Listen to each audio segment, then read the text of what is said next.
Hello, everybody out there in Buckland. Old Buck Dave, and you know who else is with me? Yeah, old Buck Dell. Here we are, Dale. Episode 100. Who'd have thunk it, huh? I'm telling you, Jeez. it's exciting to think Yeah. we've got that far. So Yeah, well, fortunately we have you with your mind being a Rolodex of ideas. And you're just flipping through the cards. I'm gonna mention that probably every week from now on because that was so perfect. I did, I did a bike ride the other day with two of our listeners, mm-hmm. and they said, that description of Dill was a Rolodex. They said, that's perfect. That's perfect. So, Well, that's good. I mean, I don't take it as a compliment. it is a compliment. That is a compliment. Absolutely. Yeah. And you know that I'll never stay on one subject too long, before I jump into some other off the wall thing. So I was thinking, this is our 100th podcast, and it certainly is a milestone. I consider an accomplishment. I mean, it started out kind of, let's try it. And now I'm really quite excited that we were able to do it. Yeah, and we did 100 of them. 100. Mm-hmm. Who would have thunk that for sure? Gee. Yeah. So, it shows it's just always good to have a friend to talk to. Yep. I think that was one of the another unintended consequence of this podcast, that it made us talk to each other at least once a week, and generally it was 2 or 3 times a week. Get together once, and well, we can. Everybody needs a friend, so go find a friend, talk to a friend, call a friend, make a friend. Right. That's it what really it was works. about. That's what it is about. And we laughed about the fact that we could actually prove that we spoke to each other 100 times. Yeah, that's right. How many people can claim that? I have a friend I spoke to 100 times. We have documented evidence here. Yeah, out in the public domain. Yeah. So you had some highlights you were thinking about? Well, I thought we'd do some looking back and looking forward here. See how talk about some of the highlights. Some of which were unplanned, unexpected. More unintended. As is this podcast, which is pretty much unscripted. Yeah. Well, tell me what you were thinking. Well, I'm thinking of some of the outstanding episodes. I'd have to give number one to the Judge Jones interview.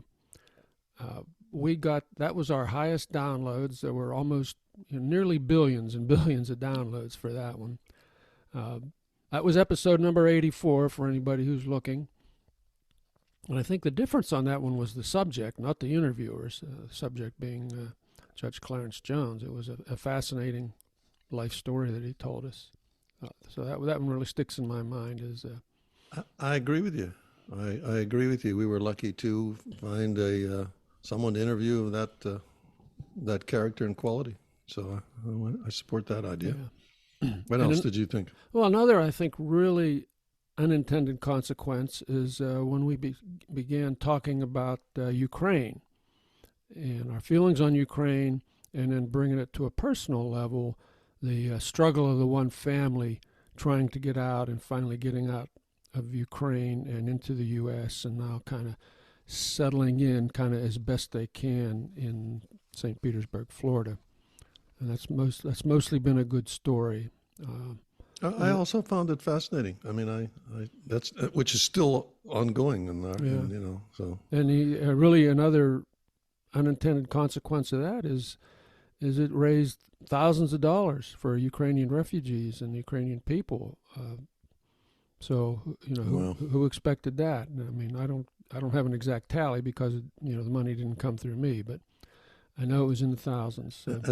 None of that was certainly on our radar when we first said, let's do a podcast, that's for sure. So, well. Yeah, so those were basically, if you want to, I think we started around episode 72.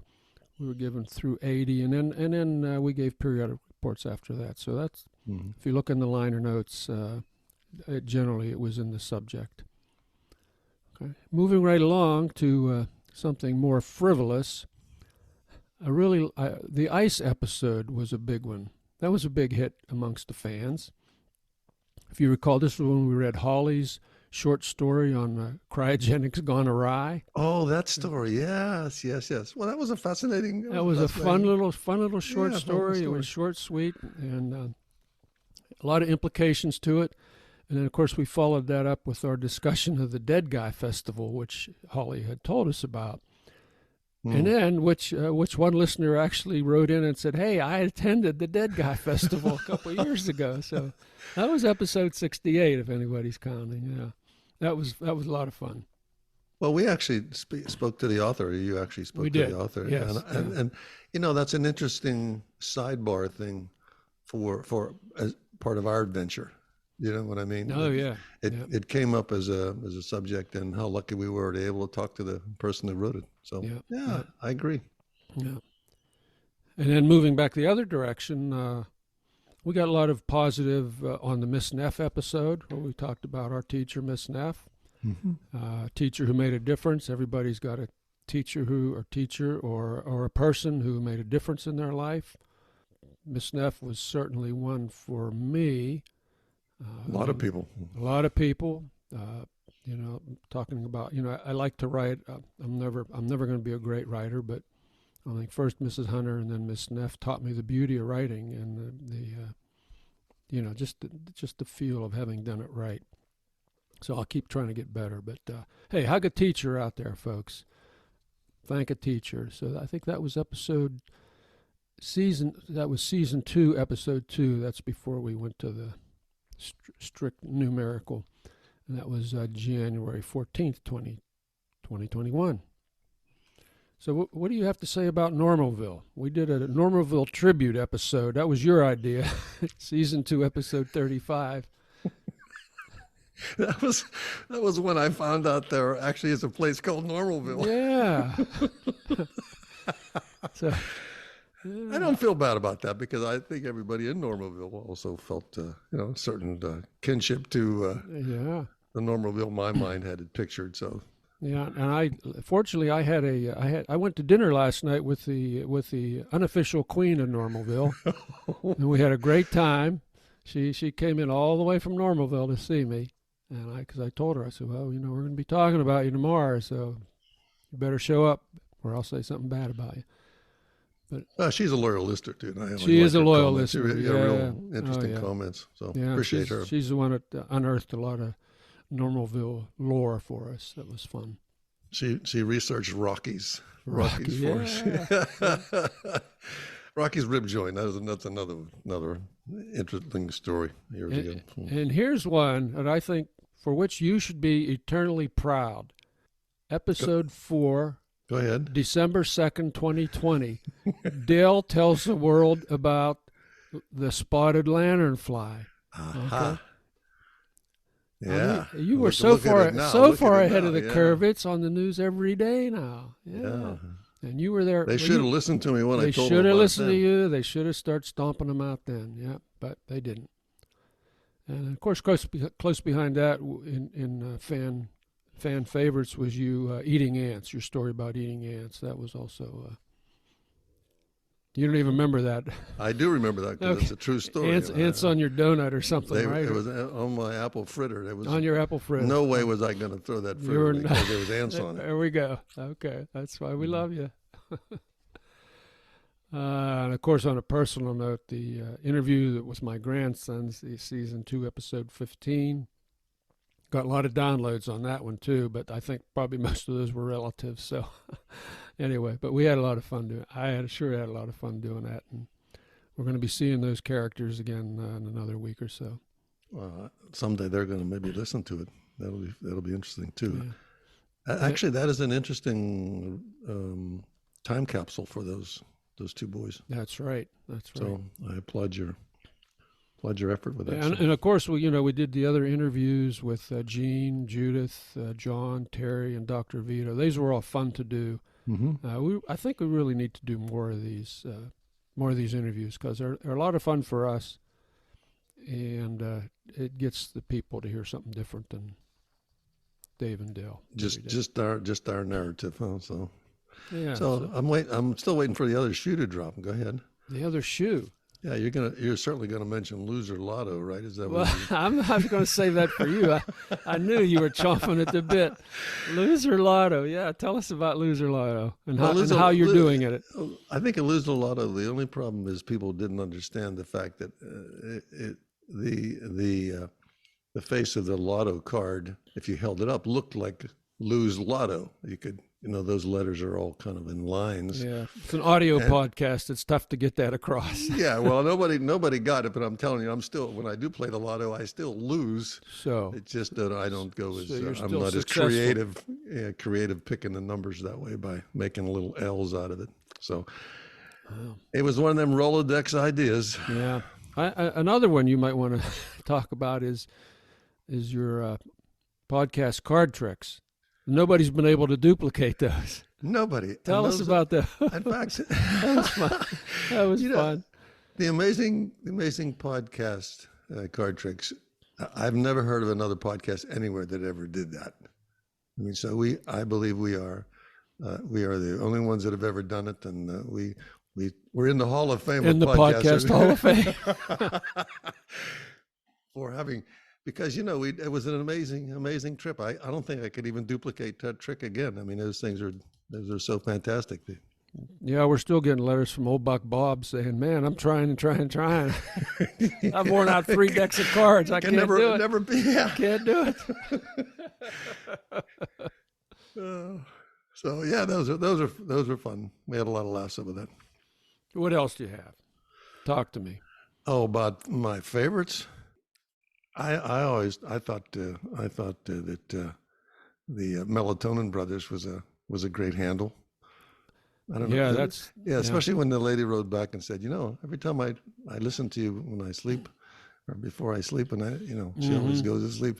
And then you've told me that a couple of times too. You said I wanted to listen to that last night and I fell asleep before it. Yeah, it's one episode. I always thought that was funny. I had to listen to. I tried to listen to it 3 times in bed, and I fell asleep every time before.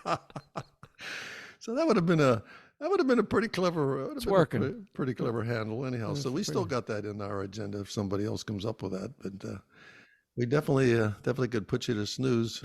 And like I told you, it's best to listen to us when you're doing something mindless, like rolling quarters or something like that. So. Yeah. So I think one of the big stories that we missed though was the royal bees had to be formally informed that the Queen had passed away. Did you know that? I did see that, and I think the professionals had a go at that. Boy. Yeah. The royal bees. Hey, I tell you what I did have for this 100th. Tell me what you had. I had some predictions. All right, predictions. I have all right, we look back. We look back enough. Let's look forward here. Well, we're very grateful for all our listeners. We're for the people that take the time to write a letter or something or offer a comment. That's always fun. And it is it's gratifying to know there's some regular listeners and we pick up a new one here every now and then. And we're thankful for all those folks. So I was thinking about some of the things that I had predicted. Number one on my list, of course, was the water issue. I've mentioned that many times. I believe water will be a problem, either too much or too little for the world in general. Yeah. However, I had another prediction. I predicted that I'm going to predict that air travel will become such a nuisance because of climate, weather, and other costs. Yeah. That America will rediscover the elevated rail system. The elevated rail system. Yeah, they'll rediscover that. They'll decide that it's easier to put overhead rail lines between destinations. Only they'll resemble more like a roller coaster, which is part of one of my original ideas that these things will. I want to bid on the one that goes across the Atlantic. Wow. Well, they might still have to fly over there, but certainly you could get from coast to coast, from Atlanta to another distance around there or something. Yeah, who knows? Your buddy Elon may put boring tunnels under everybody. Who knows? Oh, hold on! Wait to hear my last one. And also, I believe that I predicted America will learn to eat invasive species. Oh, I believe, in other words, to cope with the invasive species around, we'll be eating things like a boa ribeye. Pythons, Florida pythons. Yeah. Sounds delicious. Let me have a slice of python, A slice of python. and a side order of like iguana or something, whatever it is. But I think we're either going to have to find some way to eat them things, or we're going to have to conserve the other stuff. So Fried lanternflies. yeah, How about that? How about that? yeah. Who knows? Maybe it's spicy. Somebody will come up with that one. So I also believe that somebody will invent a mirror that will actually reflect what you think you look like. You know. Oh. Yeah. It'll Nice. miraculously take out the wrinkles or something. You know what I mean? You look in the mirror. Because right now, as I look in the mirror, I'm pretty much fooling myself that that I look better than I do. So we'll see how that prediction works out. Yeah, that's a good one. I also believe that in the future, politics will become so vulgar that the F-bomb will be classified by, like Webster, as being the only word that can be used as a noun, verb, and adjective. Yeah, it's kind of, and in essence, maybe lose its initial meaning. You know, it'll just be so prevalent that it is ubiquitous. It qualifies isn't it? ubiquitous. The word gosh. that serves every issue. Yeah. So, what else do you have, Dorian Gray? I have a couple more here. Okay. I have. I didn't. You know, the old Rolodex brain is always flipping around. This is usually something that happens to me about 4:30 in the morning on Sundays. I think I was thinking that the electric vehicles. I predict electric vehicles will become so common and so speedy and fast that the collisions will become a spectacular fireworks displays. Well, I mean, there won't be any gasoline in them. Come on. Well, but those batteries do. Those batteries. Those lithium-ion batteries. Yeah, they do tend to. They can be spectacular, yeah. And with the speed, I mean, go figure. I mean, it's not like you hear, a little scratch or fender bender or something. Usually these things are doing an exorbitant amount of speed and the driver's half asleep or something. So it should be interesting to see how that works if they're all running around, what happens when they collide. Yeah. What else did I have? I thought that that I said to myself, well, the toolbox will finally become discovered by a very large audience, and it will become very well known and notable, and that will be, of course, posthumously. What else did I think about? Well, before you go on, let me jump in on that one. I've got kind of a dark prediction. I predict that Vladimir Putin will be gone before the Bucks. Huh. What do you think of that? Well, it can't be any worse or better than my predictions. I think we're going to outlast him. I've just got that feeling, buddy. I also think that I'm predicting that that we'll have to come up with something on the order of Soylent Green, not necessarily of that composition, but to feed the masses.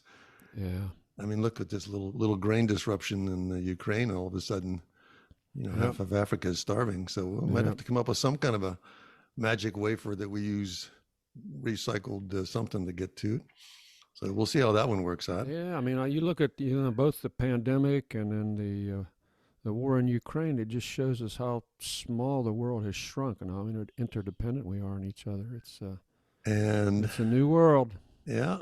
So food security is actually, think about that now. This is the supply chain thing. How it's kind of backed things up, and for a while there, there was no pork or whatever, and the prices went off the wall. But I said, boy, how vulnerable this all is. And last, of course, not least, is my prediction is I predict that Elon Musk will regret not having sent me to Mars. Well, when I made the opportunity to go, I said, yes, send me. It's only 7 months. I'll run up and back. Yeah. So we'll see. Well, I'll make a sub prediction there that he's gonna have to write a check to Twitter for about between $5 and $7 million. That's my official estimate, folks. So write that down. Do you really think they'll actually force issue? He'll probably fight that tooth and nail. Well, they are fighting it, but he's going to lose. He's going to lose. He's going to have to write. There's a clause that says he has to pay $1 billion if he backs out. But We'll see. for substantive reasons, but I don't know. He's going to pay more than that. Well, the old bucks, I think we enjoy, there's some things we enjoy being right on and being right on, you know what I mean? Mm-hmm. And other things we could be right on, but really hope we're not right at all. Yeah. That kind of a thing. Yep. So, yeah. I mean, we have our podcast, and we have a lot of things to say, but we'll see if we have time enough to say them all. That's probably the way it goes. So anyhow, to all our listeners, please write to The Buck's Too Old and comment on anything we say. And also, I listened to other podcasts, and a lot of podcasts are always offering advice. We didn't want to go into the advice into the advice realm, did we? We didn't. We never wanted to. Well, I think we've in a backhanded way have given a lot of advice through our trials and tribulations of various things. It's kind of been our public service announcement. Public service announcement. That's what I was trying to think of. That's what we call it. Yeah. Don't do that. That's This is what we did. This is how it hurt us. Yeah. So don't do that. So, but we've not tried to change anybody's mind politically or spiritually or any other way. We're just out there. Nor have there's some that do try to resolve issues. Like my mother-in-law is this or that, and they're giving advice. I don't think we'd ever attempt to do that. So no. I think we'll just carry on being two old bucks and enjoy each other's company and let everybody tag along, and anybody that wants to join the conversation, certainly, like I said, thebuckstoold@gmail.com and hey, I got a couple predictions. Don't think we're going to sign off here, buddy. No. No. Okay. What's your predictions? I am predicting that the Bucks will produce some actual YouTube videos, assuming that Dave in production learns how to edit videos. That is, so I'm looking forward to us doing some more YouTube videos. We're really gonna hit it here in the next 100 episodes or so. I'm feeling an uneasy feeling in my legs when you say that. Yeah, but I think we're going to continue to be banned from Facebook. We are officially banned from Facebook, without even formally getting on. Or how-to videos. I did some wrong things, and apparently, not that Facebook is a paragon of virtue or anything. Well, okay, all right. Our listeners and. Can look forward to that. I'm going to look forward to what you're going to come up with on that one too myself. So we'll see. Yeah. What else? What else you got? Well, I'm predicting here. I'm officially predicting that you, in the next 100 episodes, will give a book review, or you actually give the correct name for the book, the correct author, and you actually summarize the story. Well, that's a pretty wild prediction. I know. I'm going out on a limb on that one. You've had me scrambling across the internet here like, no, it's not McGarity, it's McGordy. No, that's not the name of the book.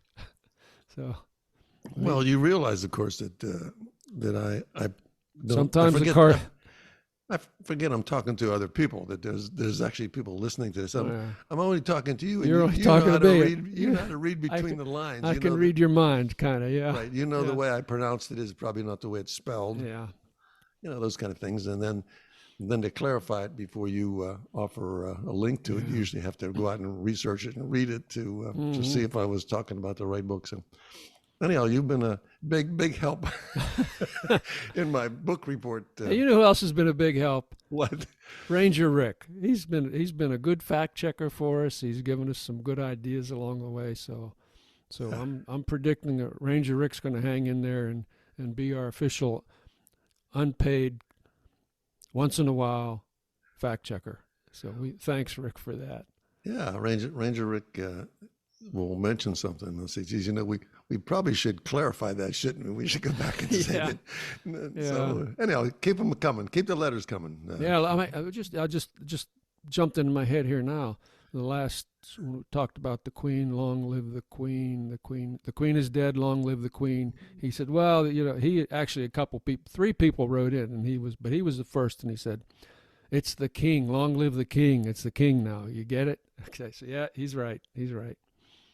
So More predictions? Once again, I predict that my average bike speed is going to continue to decrease every year. Really? But that's okay. That's okay. You know, that's a throwaway prediction there. That's hardly a challenge to say that one.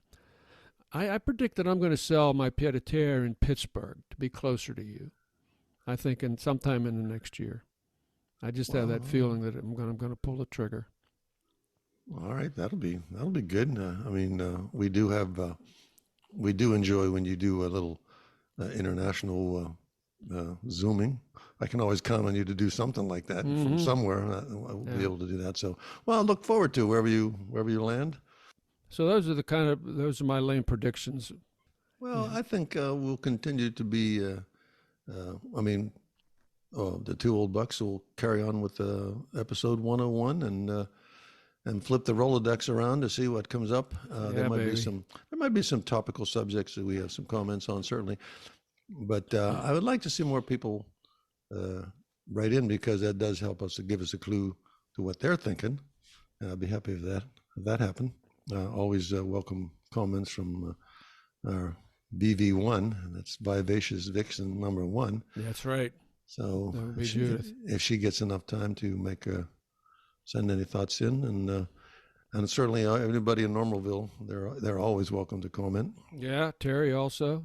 Terry, if you're still out there. Yeah, all the old bucks that ride with you and those things. We count on those folks. Yeah, all the Terrys out there. Yeah. And the new people, who knows? Sometime I guess in this internet world, someone could randomly click on the old bucks from Quebec or Alaska. Who knows? Who knows? Somewhere. Yeah. So somewhere out there, there's folks out there that might find our line of thinking and banter interesting. So they can chime in too. Otherwise, it's been great fun. It's been great fun. Our premise was friendship and book buddies and having someone you can just take your Rolodex out and flip through it. Yeah. Yeah. Yeah, it has been a treat. It has been a treat. Excuse my frogginess here. I'm getting choked up here as we come to the end of number 100. Yeah, it's been a lot of fun, and we're looking forward to doing it, as you said, doing it some more, getting some new ideas. So buckstoold@gmail.com is where you can find us. Send us in some ideas, topics, whatever you feel. We may even use them. Who knows? I think exactly right. I mean, go ahead and feel free to use this as a vehicle for us to expound upon some of your thoughts that reflect our good sense. And thanks everybody for joining along with us and laughing with us. And if we put you to sleep, that's good. I'm glad you had a good night's rest. And if we kept you awake, that's good too. Yep. So all the best to all the old bucks out there that we know personally and ones that are just tuning in. What can we say? Old Buck Dale saying thank you so much. And this is Old Buck Dave right behind him saying the same thing. It has been a hoot, folks, and we want to keep doing it. But it's all up to you. So take care, everybody. Bye-bye.